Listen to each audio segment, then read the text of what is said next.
a única negra diretora num canal de televisão em Portugal. É esta a realidade. O que é que eu tenho feito?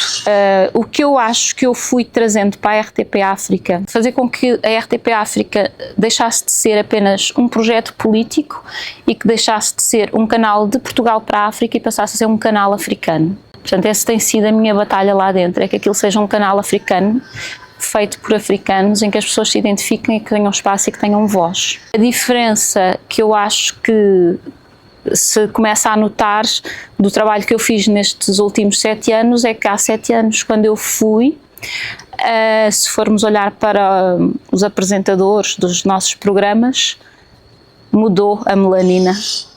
Neste momento, os principais rostos ainda não estamos na informação, mas da área que eu controlo, são todos pessoas negras, muito capazes. Nós temos redações, equipas com jornalistas locais e operadores de câmara, editores, em cada um dos países, em Angola, Moçambique, Guiné, São Tomé e Cabo Verde. E essas redações trabalham localmente a informação e enviam diariamente a informação para o jornal. Começa a haver alguma mudança dentro da nossa comunidade africana e negra em Portugal também. E eu acho que essa comunidade é precisa também para impulsionar algum movimento. E, por exemplo, não sou eu sozinha dentro da RTP África que vou conseguir mudar, mas começando a haver estes movimentos externos, começando a haver algum apoio também desta comunidade a alguns projetos, eu acho que essa visibilidade vai ser notada pelo resto da sociedade portuguesa, não é? E vão ter que perceber que eles existem, estão cá, merecem, fazem bem e naturalmente estão a ocupar os espaços onde devem estar.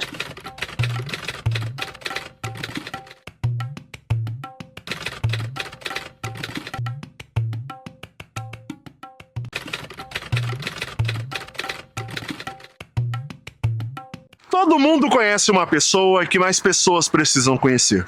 Esse é o Todo Dia História Negra e eu sou Roger Cipó. Eu viajo pelo mundo te apresentando histórias para inspirar, potencializar sonhos e fortalecer as nossas conexões. Aperte os cintos e embarque nessa comigo, porque o mundo é feito de histórias e boas histórias podem transformar o mundo. Vem comigo. Então, eu sou Carla Adão. Sou jornalista, é o que eu continuo a ser, de categoria profissional até na empresa, e estou como subdiretora da RTP África nos últimos 7 anos. É o cargo que estou a exercer no momento. Eu gosto de fazer muita coisa. Gosto de fazer muitos trabalhos manuais, já fiz bolos artísticos, agora estou a fazer trabalhos em resina, trabalhos em gesso.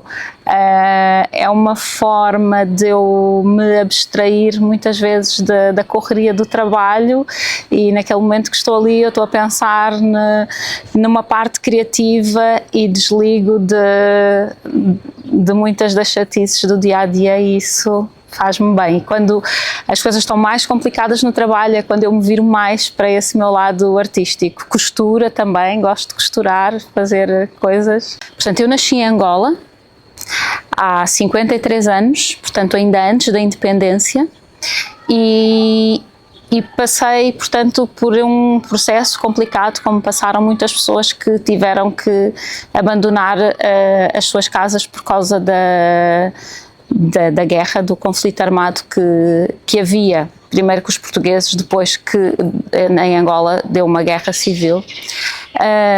Portanto, sou filha de mãe angolana, minha mãe já era filha de um português, portanto, e foi criada pelo pai, portanto isso moldou muito a educação dela e também o que ela transmitiu aos filhos. Não cresceu com a mãe, que era uma negra angolana, cresceu com o pai branco português, e o meu pai também, um português que foi para Angola e conheceu a minha mãe. Tenho 3 irmãs mais velhas só da parte da mãe, portanto a minha mãe enviou muito nova do pai das minhas irmãs e depois mais tarde conheceu o meu pai, portanto tenho uma grande diferença, tenho 18 anos de diferença da minha irmã mais velha, o que fez com que eu também tivesse 4 mães em vez de só uma, e E portanto, quando eu tinha 4 anos, foi uma fase complicada para a minha mãe. Eu tenho vagas memórias, mas portanto depois todo o processo também moldou um bocadinho, todo o processo que se seguiu, mas a minha mãe decide vir para Portugal, portanto ali um mês antes da independência de Angola, em que a situação estava muito complicada, com tiroteios na capital, em Luanda, e calha numa altura em que os meus pais também se estão a separar. A minha mãe tinha vivido toda a vida em Angola e, portanto, eu até acho que é uma história que ainda não está contada em Portugal, porque fala-se muito dos retornados. Os retornados são os portugueses que foram para lá e voltaram. Nós não éramos retornados, éramos refugiados, porque havia um sentimento, por exemplo, a minha mãe, que foi criada com um pai português, que vivíamos num outro país, mas que para muita gente era Portugal, não é? Que ele pertencia a Portugal, e portanto há esta extensão de território que se alarga para lá para outro continente, mas que depois não há uma ligação emocional nem uma pertença, e portanto vimos parar a um espaço que nos é estranho, tendo que abandonar tudo o que conhecemos e começar uma vida de novo, não é? Portanto, a minha mãe, quando chegou, a minha mãe era enfermeira em Angola, e quando chegou cá, eu tinha 4 anos e eu não me lembro na minha primeira infância da minha mãe, porque a minha mãe chegou cá e arranjou 3 empregos para conseguir começar uma vida de novo, porque perdemos tudo. O que eu me lembro dessa infância é que nós ficámos alojados numa pensão, e era uma pensão que tinha 4 pisos, e o dono da pensão tinha uma casa noturna com meninas, e portanto a pensão era casa de prostitutas que trabalhavam durante a noite nesse bar, e era um lar de idosos num dos pisos, tinha velhotes, e no outro piso tinha refugiados, gente que tinha vindo das ex-colónias. Portanto, foi neste misto que eu passei os meus primeiros anos, com muito sozinha, nesse aspecto que a minha mãe saía para trabalhar e tinha 3 empregos. Portanto, eu cresci em contacto muito com os velhotes que viviam ali e muito na rua. Eu com 4 anos percorria as ruas todas, catava cartão nos supermercados e ia vender numa senhora de etnia cigana que havia lá no bairro. Não era por uma questão de necessidade, isso a minha mãe sempre fez para que não nos faltasse nada, nem que eu sentisse isso, mas acho que era este meu lado de estar sempre a fazer alguma coisa. E portanto foi assim os primeiros anos da minha infância, e uma das imagens que me marcou foi eu vim sem brinquedos, não é? Ficou tudo para trás, eu não tinha brinquedos, e nós tivemos 1 ano sem saber de uma das nossas irmãs que estava noutra zona de Angola, e portanto veio separada e nós não sabíamos dela, perdemos o contacto durante a guerra, e só quando encontramos essa minha irmã ao fim de 1 ano, que tinha ido parar ao norte de Portugal, essa minha irmã fez-me a primeira boneca de trapos que eu tive em Portugal, 1 ano depois de cá chegar. E pronto, e foi assim que começou depois a minha vida em Portugal. Tenho uma particularidade que é, não cresci, portanto a minha mãe já tinha esta educação muito para o lado português, não cresci em contacto com outros negros, com outra comunidade, portanto a minha família depois era muito nuclear, era a minha mãe e as minhas irmãs, cresci com esta imagem de uma África saudosista, não é? Das saudades que elas tinham, das memórias que elas tinham da África. Continuava-se a fazer em casa os pratos típicos, ouvir a música, mas eu não tive esta relação comunitária com outros pares que eram semelhantes a mim, e havia esta curiosidade muito grande, e portanto a minha entrada depois na RTP África também é, de certa maneira, uma busca desta minha ligação à África. Aos 9 anos eu disse à minha mãe que eu queria ser jornalista, porque eu gostava muito de ler. Assim que comecei primeiro ano, segundo ano da escola a ler, eu devorava tudo o que havia para ler. E a minha mãe comprava-me os livros todos que havia que nós cá chamamos alfarrabistas, não é? As lojas de livros antigos. E então eu imaginava os meus mundos todos ali na literatura e queria escrever, e comecei a desenvolver também muito gosto de escrever. E depois comecei a pensar, e para mim escrever, eu não via qual é que era a profissão para ser escritor, não é? Como é que isto se faz. E então depois descobri que, ok, o jornalismo também é na base da escrita. E então comecei a pensar que queria ser jornalista. E lembro-me que a essa altura, aí aos 10, 12 anos, no prédio onde eu vivia, eu fazia um jornal com as notícias já do prédio. Portanto, a minha mãe comprou-me uma máquina de escrever e eu fazia tudo na máquina de escrever, as notícias sobre o prédio, sobre o bairro, inventava as adivinhas, as anedotas, como eu via nos outros jornais, todas as secções.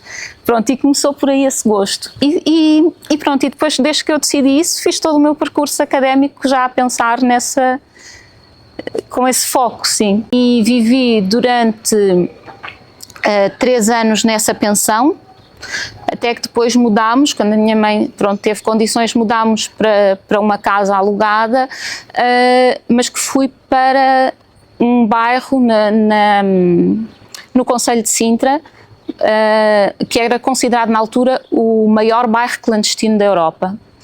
Era um bairro que estava em construção, ainda sem estradas, sem saneamento básico, que no dia o prédio onde nós fomos morar não tinha água canalizada, e portanto eu lembro-me de termos que ir carregar os bidões de água. Morava num 3º andar sem elevador, eu com 8 anos carregava os garrafões de água para casa para termos água em casa, que não havia, sim.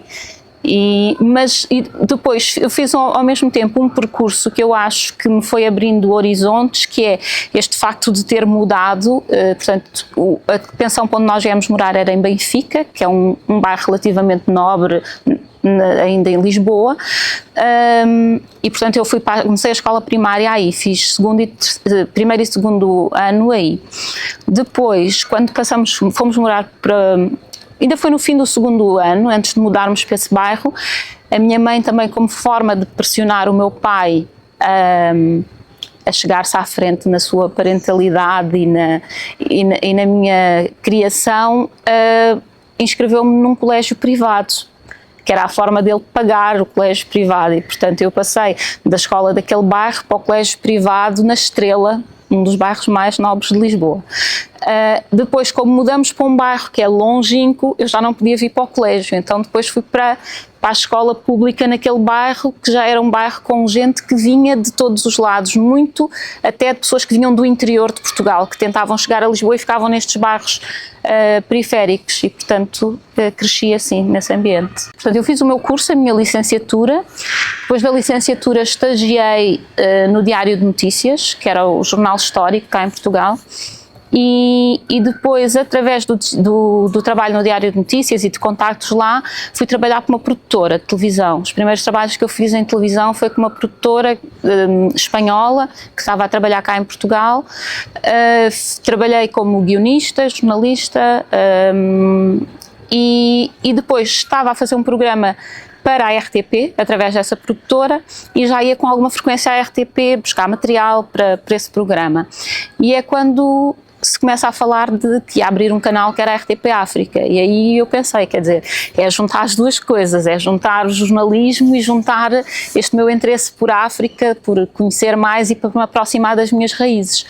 E então fui lá, bater às portas, perguntar onde é que eu deixo o meu currículo, e deixei e chamaram-me.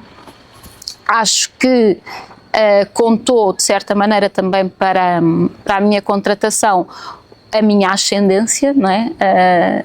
o facto de eu ter ascendência africana, porque estava a nascer um canal, e o que eu sentia na altura sinto hoje ainda, que é, há um desconhecimento de que há gente capaz para ocupar esses espaços. E portanto eu por acaso apareci, bati à porta, mas havia eu e havia uma outra jovem são tomense que estava a fazer um estágio na RTP, que transitou para a RTP África, porque de resto toda a construção da RTP África era feita por pessoas portuguesas brancas. E portanto eu acho que naquele momento a minha ousadia de ir lá oferecer-me, aliada ao facto que eles pensaram, ok, esta afinal até a de África também ajudou, e comecei aí. E portanto na RTP África desde a sua gênese, desde que começámos a conceber o projeto até hoje, durante já faz 28 anos. A RTP África foi um projeto com algum cariz político, até na sua formação houve essa intenção por parte de alguns políticos em Portugal e do governo na altura de criar aqui uma ligação, estabelecer novamente uma ligação com os países africanos. E foi criado logo nessa altura delegações em cada um dos países que falam português. Portanto, nós temos redações, equipas com jornalistas locais e operadores de câmara, editores, em cada um dos países, em Angola, Moçambique, Guiné, São Tomé e Cabo Verde. Portanto, há pequenas televisões da RTP lá e portanto, dessa altura, desde o projeto que começámos inicialmente por fazer um noticiário, e depois o projeto foi crescendo a partir daí, com outros programas, e hoje há 2 noticiários, vários programas não diários de cultura, de desporto, e essas redações trabalham localmente a informação e enviam diariamente a informação para o jornal. Comecei o meu processo aí, logo o primeiro grande desafio que eu tive na RTP África, estava lá há 1 ano e pouco, e houve um conflito militar na Guiné-Bissau, e eu fui uma das jornalistas que foi para fazer a cobertura do conflito na Guiné-Bissau. E, portanto, o meu regresso à África dá-se pela Guiné-Bissau. E eu conectei-me ali, não é? Portanto, hoje toda a gente cá, muita gente cá em Portugal e que me vê, que me conhece a televisão, acha que eu sou guineense, porque eu criei uma proximidade muito grande com a comunidade guineense, a partir dessa relação que estabeleci aí desde a primeira vez que lá fui, e tinha uma certa revolta também com Angola, portanto que não houve esta relação de proximidade com Angola, porque havia esta revolta do sítio que deixei, que tive que abandonar, de ver de fora que o país não tinha potencialidades, mas não estava a conseguir materializá-las. Uma das primeiras trabalhos que eu fiz também na RTP África foi ir a um evento que era da Embaixada de Angola. E o embaixador, na altura eu fui como jornalista, e eu cheguei lá e aquilo era na casa do embaixador, que é uma vivenda no Restelo, com, pronto, uma grande recepção, como é natural que haja numa embaixada, mas eu no ímpeto dos meus 26 anos, quando cheguei lá, e o embaixador veio-me cumprimentar e disse, então já comeu alguma coisa? E eu respondi, não consigo estar aqui a comer quando o meu povo está a morrer à fome. Pronto, e portanto havia esta revolta nessa altura, e portanto quando eu cheguei à Guiné eu não tinha esta relação emocional, e o que me permitiu mais facilmente abrir-me e conectar-me com aquele povo e com aquele país. Grande parte dos meus trabalhos centram-se na Guiné-Bissau. Este ano, a propósito do centenário, fiz um trabalho que se chamou Os Descendentes de Cabral. São 3 episódios em que eu tento, através dos familiares descendentes de Amilcar Cabral, filhos, netos, sobrinhos, netos, ver de que forma é que o seu pensamento transpôs gerações e ainda se mantém vivo na atividade desses familiares, mas tenho feito muito trabalho na Guiné-Bissau, nomeadamente sou ativista pelo fim da mutilação genital feminina. Tenho pelo menos 3 grandes documentários sobre o trabalho que é feito na Guiné para combater a mutilação genital feminina. Eu tomei consciência desta realidade em 2003, numa das minhas viagens à Guiné, e quando estava a começar na Guiné também a questionar esta tradição, e em que se tentou criar, através da União Europeia, um projeto que eles chamaram, na Guiné a mutilação genital feminina chama-se FANADO. Então eles criaram um projeto que era o FANADO alternativo, em que eles propunham acabar com o corte, com a excisão, portanto basicamente é cortado o clitóris das mulheres. Há vários tipos, mas basicamente é o corte do clitóris, mas que aquilo tudo era envolvido num processo de tradição, em que as meninas eram levadas durante um mês para um sítio e em que eram transmitidos valores, educação, e depois a cerimónia acabava-se com este corte, que era considerado, de certa maneira, um rito de passagem também da idade, mas que estava também muito ligado à subjugação do homem, não é?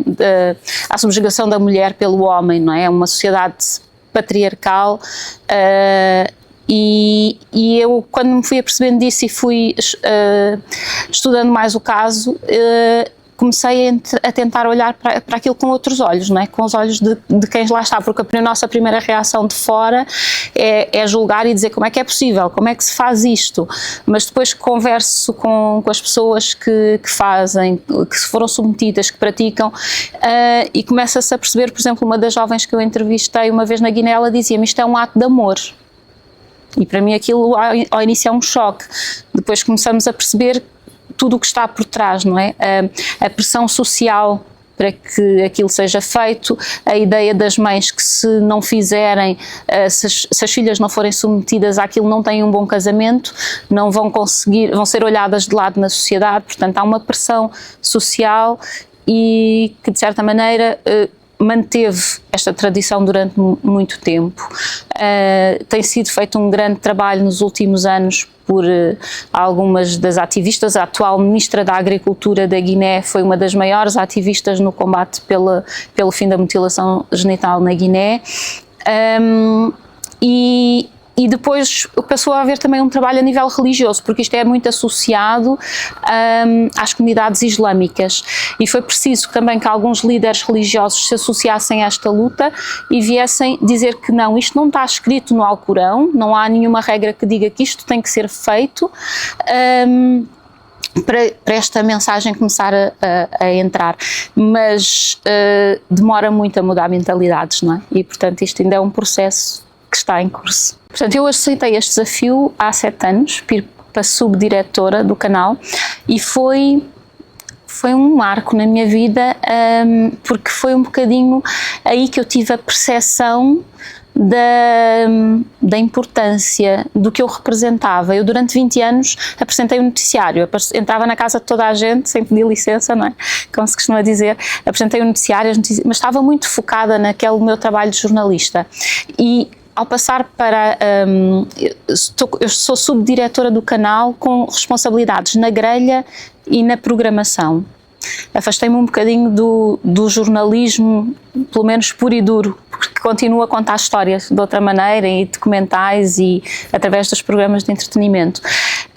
Mas a forma como a minha promoção foi recebida por muita gente da comunidade, que algumas eu já conhecia, de nos cruzarmos nos trabalhos jornalísticos, deu uma noção da importância e da responsabilidade também, não é? Porque eu acho que, apesar de estar há 20 anos a trabalhar na RTP África, durante muito tempo ser a única negra a trabalhar na RTP África, não tinha sido ainda suficiente para me fazer mudar o chip e me fazer olhar para as circunstâncias que estavam à minha volta.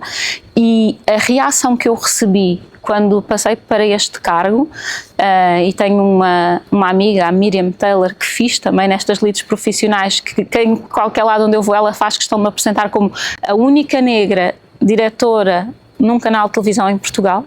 É esta a realidade. quando a gente começa a ouvir estas coisas de fora e a perceber as reações de contentamento das pessoas que olham para nós como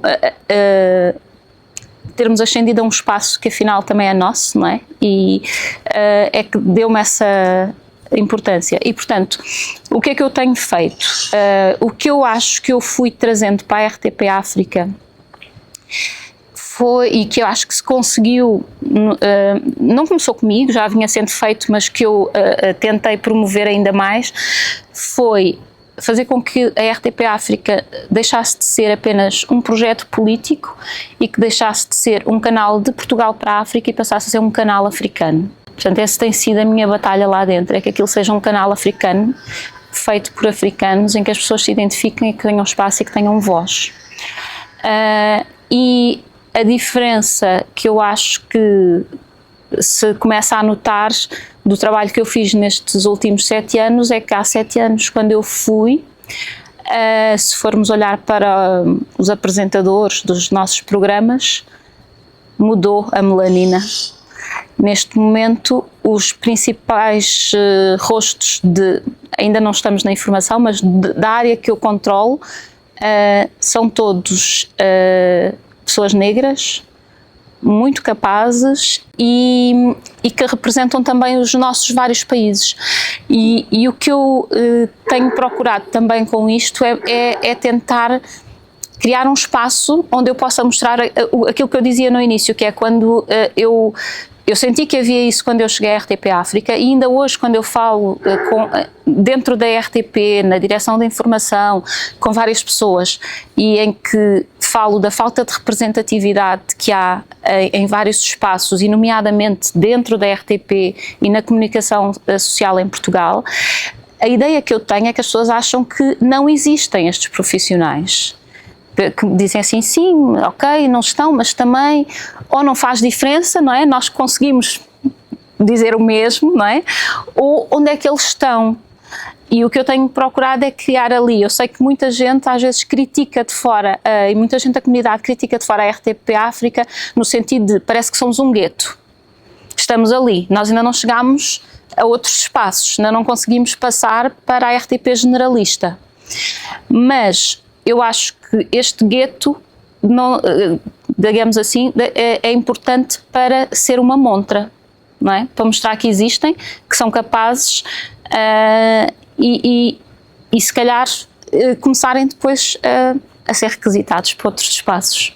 Bom, eu agora, há 2 anos houve uma mudança de direção, a diretora mudou, o outro diretor trabalhei muito bem, agora estou numa fase ainda em que não tenho o mesmo espaço de manobra, digamos assim. Eu tenho tantas ideias dentro daquilo que eu dizia que é aquele meu lado criativo que eu pego também noutras artes, noutros materiais, para a televisão também. Eu tenho tantas ideias, tantas coisas que eu gostava de fazer,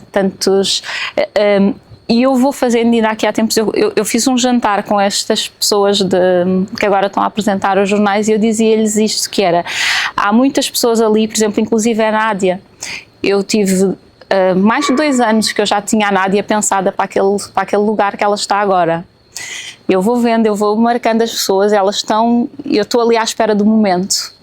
E, portanto, eu vou fazendo isto, eu estou um bocadinho ali nesta de recrutamento, estou a identificar as pessoas, há muitas pessoas aí que eu sei até exatamente o projeto que eu queria para elas, e estou à espera do momento, estou a tentar ir construindo esse espaço e esse momento para essas pessoas, e portanto, o que eu gostava era que a RTP África, eu acho que começa a haver alguma mudança dentro da nossa comunidade africana e negra em Portugal também.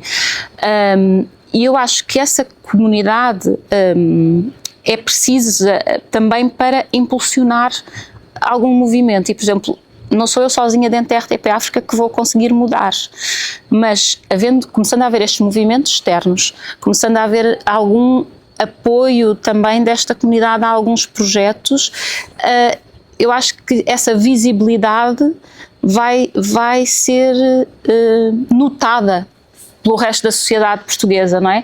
E vão ter que perceber que eles existem, estão cá, merecem fazem bem e naturalmente estão a ocupar os espaços onde devem estar.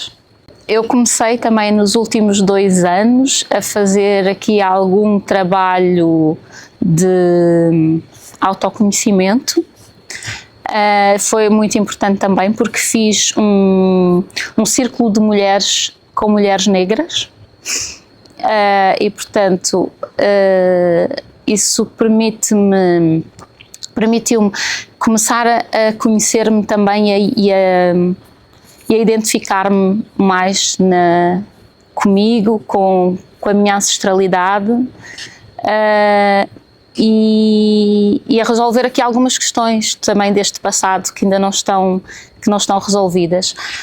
Uma das coisas que eu senti que tem sido até algum bloqueio mesmo a nível profissional para eu resolver algumas coisas, eu sou uma pessoa muito emotiva e portanto às vezes não consigo ir confrontar alguma situação porque eu sei que eu vou descambar, vou chorar e não vou conseguir dizer as coisas todas que têm de ser ditas, então às vezes eu não parto para esse confronto porque ainda não, e por exemplo, este Círculo de Mulheres ajudou imenso a começar a resolver algumas questões que estão lá do passado que são se calhar o gatilho para essa emoção, não é? E portanto, acho que a nível pessoal um dos objetivos é continuar esta jornada de autoconhecimento e de trabalhar o meu eu interior e depois, sei lá, é sempre aquela coisa de mãe, de ver os meus filhos alcançarem os seus sonhos, poder ajudá-los nesse processo e voltar a encontrar o amor. Dizia que nós que viemos para Portugal muito novos ou crescemos cá, mas que tivemos pais que ainda tiveram uma educação muito reprimida, muito na base do coloniador. Há coisas que eu cresci com elas e que não percebia o peso, não é? que elas tinham. E portanto houve muitas coisas na nossa educação que ainda nós estamos a precisar de descobrir agora e de reescrever a nossa história com este novo conhecimento. E portanto nós crescemos com esta base e esta mesma base que nos foi incutida é a base que fundamenta a sociedade portuguesa e portanto nós próprios começarmos a perceber que algumas das coisas que nos dizem, que algumas das situações que passamos que têm uma carga negativa, que têm uma base de racismo, ainda é novidade para muita gente da minha geração. Não é? E portanto temos que ganhar essa consciência e esta ligação, eu dizia por exemplo ao Brasil, em que essa consciencialização já foi sendo feita, facilita também. E depois nós estamos em várias fases, não é? Temos o Brasil que já começou a ter essa consciência, apesar de todos os problemas que existem, cá está a chegar este movimento de consciência, mas ainda não chegou aos nossos países africanos. O que eu sinto nos trabalhos que faço e as pessoas que faço que estão lá, porque lá deparam-se ainda com outros problemas, não é? Isto é a base da sobrevivência, não é? Se tu ainda estás a lutar para ter água, para ter saúde, para ter uma série de questões básicas para a tua sobrevivência, tu não estás a pensar se estás a ser oprimido, se ainda há uma opressão dos antigos colonizadores ou não, ou dos novos colonizadores que são os negros que ficaram no poder nos últimos 50 anos. E portanto isto é um trabalho imenso.